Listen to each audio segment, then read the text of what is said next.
Bismillahirrahmanirrahim. Assalamualaikum warahmatullahi wabarakatuh. Waalaikumsalam warahmatullahi wabarakatuh. Alhamdulillah, alhamdulillahirabbil alamin. Wa bihi nasta'inu ala umurid dunya waddin.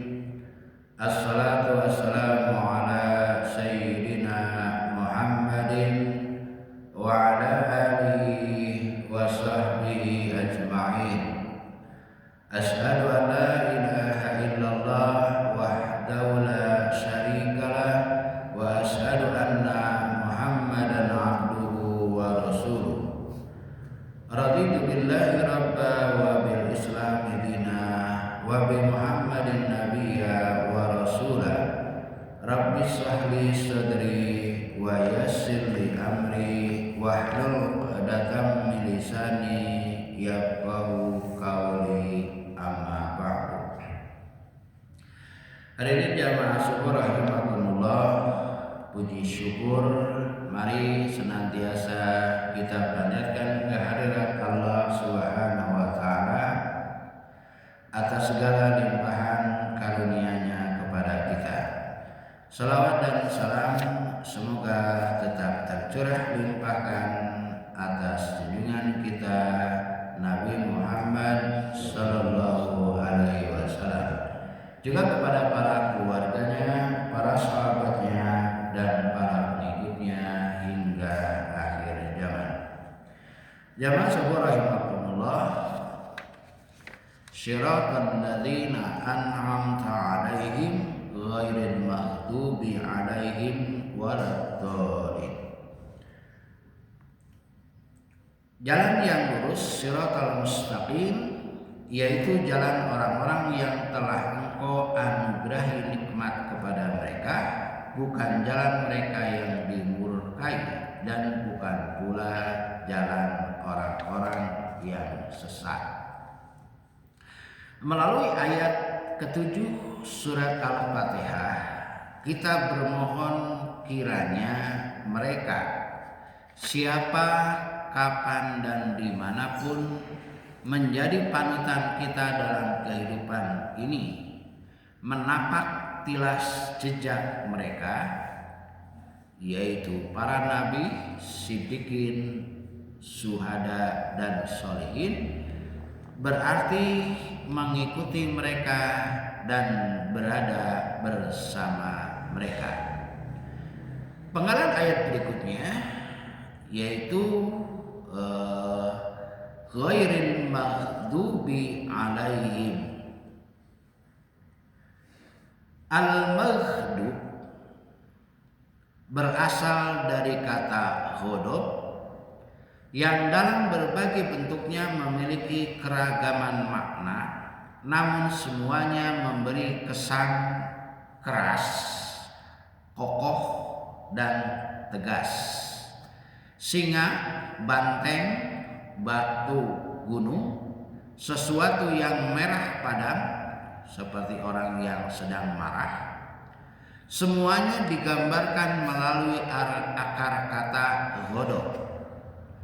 Jadi al-ghodab adalah sikap keras, tegas, kokoh, dan sukar tergoyahkan yang diperankan oleh pelakunya terhadap objek disertai dengan emosi. Sikap ini apabila diperankan oleh manusia dinamai amarah, tetapi bila diperankan oleh Allah, oleh Tuhan, maka walaupun ia diterjemahkan dengan amarah atau murka, namun maksudnya bukanlah seperti amarah makhluk yang biasanya lahir dari emosi. Dahulu ulama-ulama salaf, yakni yang hidup pada abad pertama dan kedua hijrah, enggan menafsirkan kata-kata seperti ini. Tetapi ulama yang datang sesudah mereka memahaminya sambil menjauhkan dari Allah segala sifat kekurangan dan sifat yang dapat disandang makhluk. Mereka memahaminya dalam arti kehendak Allah untuk melakukan tindakan keras dan tegas terhadap mereka yang membangkang perintahnya. Dengan kata lain, ia bermakna ancaman siksa atau siksaan yang puncaknya adalah memasukkan dan mengekalkan mereka yang menyekutukan Allah di dalam neraka. Tingkatan yang lebih rendah dari ghadab adalah tidak senang.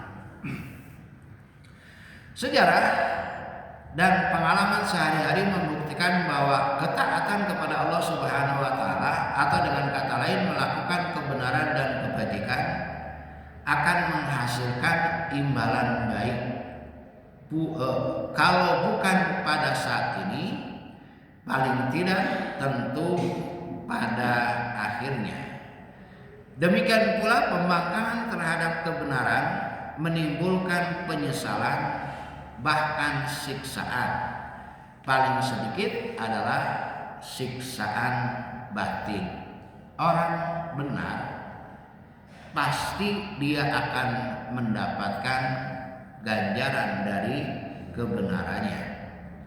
Sebaliknya, orang yang salah dia pun akan mendapatkan balasan dari perbuatan salahnya.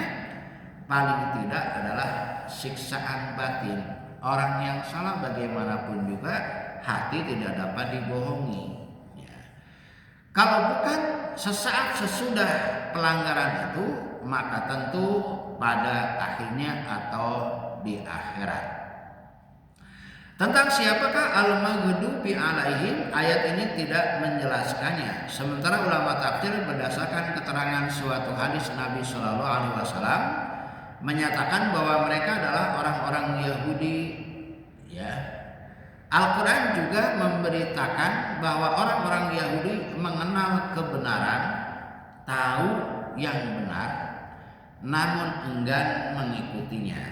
Atas dasar ini, ulama tafsir lain memperluas pengertian al-maghdubi alaihim sehingga mencakup semua yang telah tahu kebenaran, mengenal kebenaran, namun enggan mengikutinya.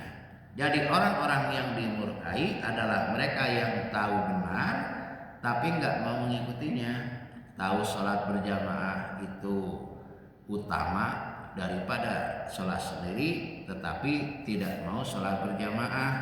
Ya, itu juga termasuk al-maghdubi alaihim, orang-orang yang dimurkai oleh Allah. Memang penjelasan Rasulullah Shallallahu Alaihi Wasallam tentang arti penggalan ayat di atas sekedar sebagai contoh konkret yang beliau angkat dari masyarakatnya. Mereka orang-orang Yahudi yang karena perbuatannya wajar untuk mendapatkan siksa ancaman dari Allah Subhanahu wa taala. Penjelasan Rasul ini tentu bukan berarti bahwa seluruh Bani Israel atau seluruh orang Yahudi mendapatkan murka. Ya. Yang mendapatkan murka hanyalah mereka yang melakukan pelanggaran. Sebaliknya, orang yang bukan Yahudi apabila melakukan pelanggaran yang sama tentu terancam pula dengan murka serupa. Ya. Jadi kalau kata Nabi, yang dimurkai oleh Allah itu adalah orang-orang Yahudi, tapi bukan berarti semua orang Yahudi. Orang Yahudi yang tahu kebenaran tetapi tidak mengikuti kebenaran. Orang Yahudi yang melakukan pelanggaran. Bagaimana selain orang Yahudi? Selain orang Yahudi pun sama juga, ya. Karena orang Yahudi dan orang bukan Yahudi itu sama-sama orang, sama-sama manusia. Siapapun yang melakukan pelanggaran, siapapun yang tahu kebenaran tetapi tidak mengikuti kebenaran itu, maka layak untuk mendapatkan murka dari Allah Subhanahu wa taala. Murka dan nikmat Allah tidak dibaginya atas dasar ras, tidak atas dasar bangsa, dan tidak atas dasar keturunan. tetapi atas dasar niat dan tingkah laku. Al-Quran menegaskan dan kesaksian sejarah membuktikan bahwa sunnatullah tidak berubah, tidak pula membeda-bedakan. Kalau ada bencana itu tidak membeda-bedakan, siapapun itu bisa kena bencana.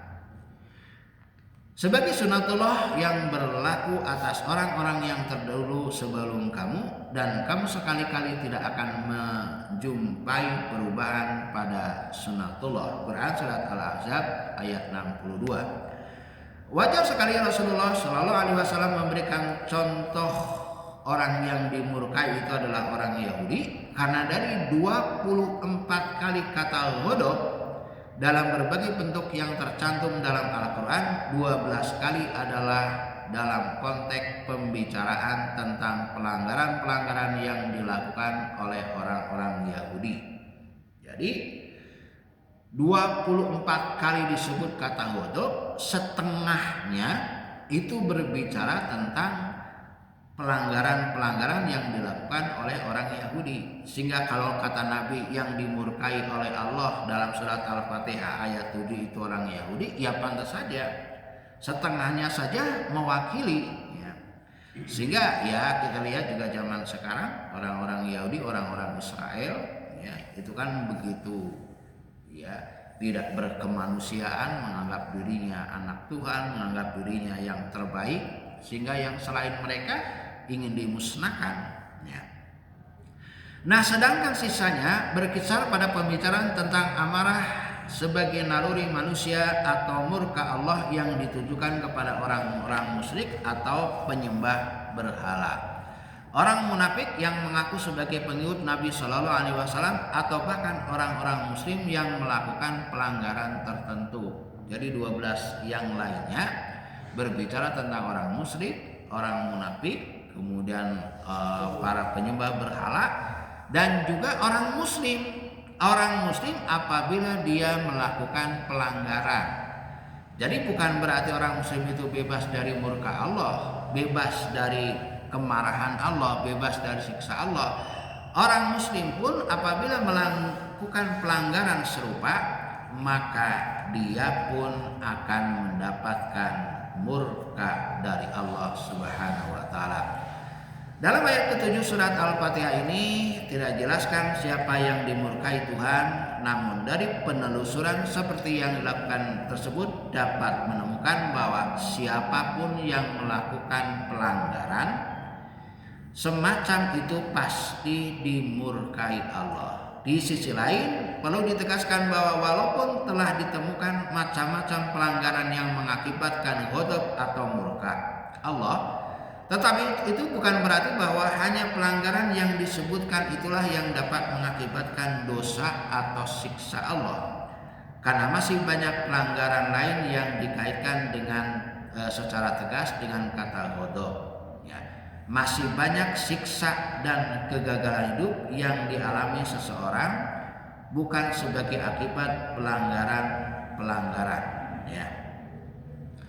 Nah, itulah tentang al-maghdubi ya. Jadi al-maghdubi itu artinya orang-orang yang dimurkai, yaitu orang-orang Yahudi kata Nabi, dan juga orang-orang yang berperilaku seperti orang-orang Yahudi. Mereka yang tahu kebenaran, tahu jalan yang lurus, tahu shiratal mustaqim, tetapi mereka enggan untuk menelusuri, untuk melaksanakan ajaran-ajaran itu. Nah, tentu saja dengan surat Al-Fatihah ayat 7 ini kita dituntun setiap hari minimal 17 kali untuk mengatakan ini, agar kita tidak mengikuti orang-orang Yahudi, agar kita tidak mengikuti tata cara ataupun pelanggaran-pelanggaran yang dilakukan oleh orang Yahudi dan juga orang-orang yang serupa dengan mereka. Tetapi kita dituntut untuk menelusuri keempat golongan yang mendapatkan nikmat, yaitu para syuhada, para nabi, para sidikin, para syuhada, dan orang-orang yang soleh. Demikian Subhanakallahumma wa bihamdika asyhadu an la ilaha illa anta astaghfiruka wa atubu ilaik. Wassalamualaikum